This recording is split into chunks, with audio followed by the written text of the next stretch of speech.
मोहनलाल का काशीपुर में एक बहुत बड़ा अनाथ आश्रम था। उस अनाथ आश्रम में करीब 25 बच्चे रहते थे जिनका ध्यान शांता दीदी रखती है। एक दिन अनाथ आश्रम में सरिता नाम की एक लड़की का जन्मदिन होता है। मोहनलाल सरिता के लिए केक लेकर आता है। चलो सारे बच्चे बाहर हॉल में इकट्ठा हो जाओ। आज सरिता का जन्मदिन है तो पहले हम केक काटेंगे और फिर सारे बच्चे एक साथ बैठकर खाना खाएंगे। सारे बच्चे बहुत खुश हो जाते हैं। उस अनाथ आश्रम में राहुल नाम का एक 6 साल का बच्चा भी होता है जिसे केक बहुत ही पसंद होता है। आज तो हमें केक मिलेगा, ये आज तो हमें केक मिलेगा। सब बच्चे हॉल में इकट्ठा हो जाते हैं। सरिता अपना केक काटती है। चलो अब सब लोग टेबल पर बैठ जाओ और अच्छे से केक खाओ, फिर उसके बाद आप सबको खाना मिलेगा। सारे बच्चे टेबल पर बैठ जाते हैं और अपना अपना केक खाने लगते हैं। सारे बच्चे खा ही रहे होते हैं कि वहाँ बैठे पिंटू की नजर राहुल के केक पर पड़ती है। पिंटू वहाँ सारे बच्चों में सबसे बड़ा होता है, इसलिए सब उससे डरते थे। ओए राहुल, तेरे पास इतना सारा केक कहाँ से आया? हमें तो इतना सारा केक नहीं मिला और तेरे पास तो हमसे ज्यादा टॉफियाँ भी हैं। क्या तूने किसी की चुराई है, चोर कहीं के? नहीं नहीं भैया, वो मुझे सरिता ने अपनी टॉफी भी दे दी और मुझे केक बहुत ज्यादा पसंद है, तो इसीलिए मोहनलाल अंकल जी ने मुझे थोड़ा ज्यादा केक दे दिया। ये सब बातें मत बना, समझा? मुझे सब पता है कि तूने ये केक और टॉफियाँ चोरी से ली है, इसीलिए चुपचाप ये मुझे दे दे। नहीं पिंटू, ये मैंने सच में नहीं चुराया, ये सब मुझे मिला है। लगता है तू ऐसे नहीं मानेगा।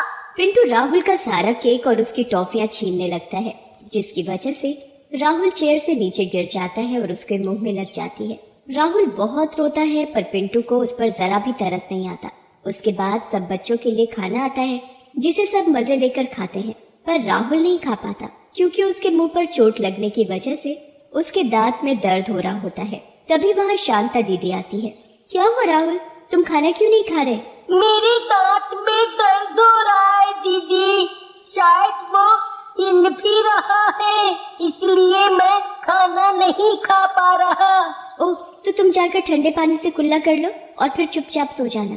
ठीक है दीदी। राहुल वॉशरूम में जाकर ठंडे पानी से कुल्ला करने लगता है, पर जैसे ही कुल्ला करता है उसका दांत निकलकर वॉश बेसिन के पाइप से होता हुआ सीधा नीचे एक खंडहर में जा गिरता है जहाँ एक चुड़ैल रहती है।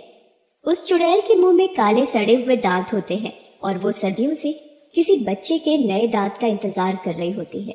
चुड़ैल राहुल के दांत को देखकर बहुत खुश हो जाती है। फिर वो अपने मुंह से एक काला दांत निकालकर उसकी जगह राहुल का दांत अपने मुंह में लगा लेती है।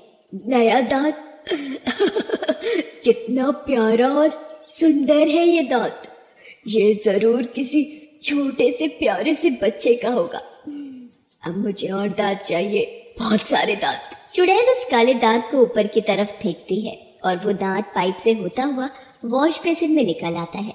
ये क्या, मैंने तो अभी इस पे अपना सफेद दांत फेंका था, तो उसकी जगह ये काला दांत कहाँ से आया? राहुल उस काले दांत को हाथ में उठाकर उसे देखने लगता है। तभी चुड़ैल उसे नीचे खंडहर से आवाज देती है। बच्ची, मेरे प्यारे बच्चे। ये आवाज कहाँ से आ रही है? मैं यहाँ हूँ, इस वॉश बेसिन के नीचे। राहुल वॉश बेसिन में कान लगाकर आवाज सुनने लगता है। क्या सच में तुम इस वॉश बेसिन के नीचे हो? पर तुम हो कौन? मैं कौन हूँ वो तुम्हें बाद में पता चल जाएगा, पर अभी जाओ और इस दांत को अपने तकिए के नीचे रख देना और फिर देखो सुबह तुम्हें क्या मिलेगा। राहुल उस दांत को अपने तकिए के नीचे रखकर सो जाता है और सुबह होने पर उसे तकिए के नीचे बहुत सारे पैसे मिलते हैं। राहुल के पास इतने सारे पैसे देखकर पिंटू उसे डराकर पूछता है।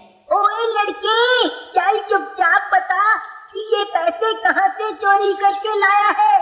राहुल बहुत ज्यादा डर जाता है और पिंटू को सब सच बता देता है। पिंटू को राहुल की बात सुनकर लालच आ जाता है।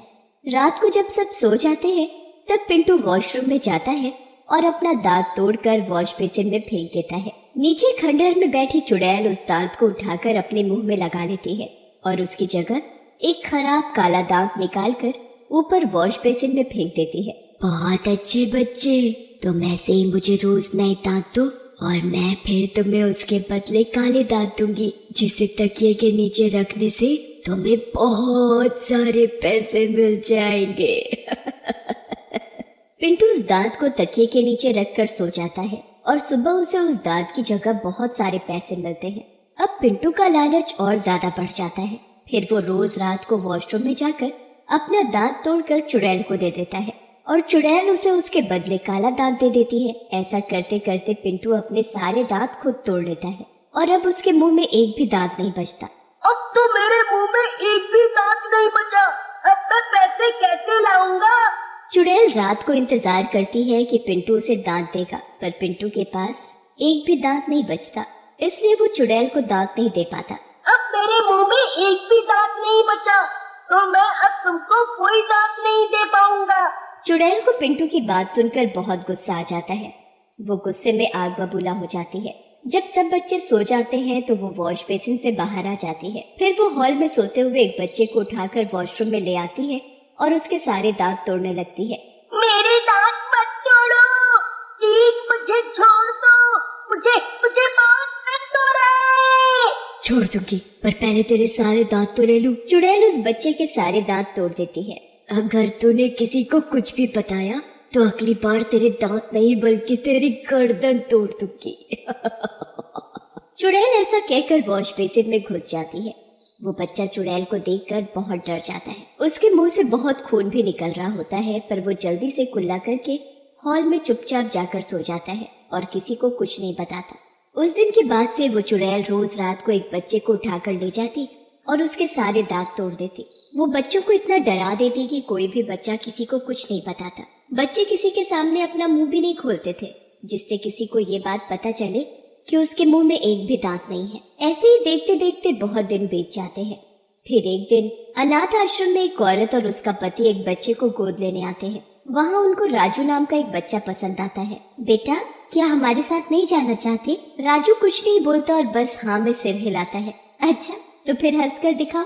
राजू जैसे ही हंसकर दिखाता है तो वो औरत राजू को देखकर डर जाती है। तुम्हारे दांत ये कितनी बुरी तरह टूटे हुए हैं, मैं तुम्हें अपने साथ नहीं ले जा सकती, मुझे माफ कर दो। राहुल दूर से सब देख रहा होता है और वो राजू के सारे दांत टूटे हुए देखकर उसके पास जाता है और उससे बोलता है, मुझे सच सच बताओ कि तुम्हारे सारे दांत कैसे गायब हुए? राजू राहुल को सब सच सच बता देता है। रात को राहुल फिर सब बच्चों को इकट्ठा करता है। मुझे सब सच सच बताओ कि वो चुड़ैल किस किस के दांत लेकर गई है? चुड़ैल? कौन सी चुड़ैल? चुड़ैल ने जिस जिस बच्चे के दांत तोड़े होते हैं वो सब बता देते हैं। ये सब यहाँ क्या चल रहा है, कोई बताएगा मुझे? पिंटू फिर वहाँ बैठे सभी बच्चों को सारी बात बताता है कि कैसे एक चुड़ैल उस वॉश बेसिन के नीचे रहती है और उसे बच्चों के दांत चाहिए।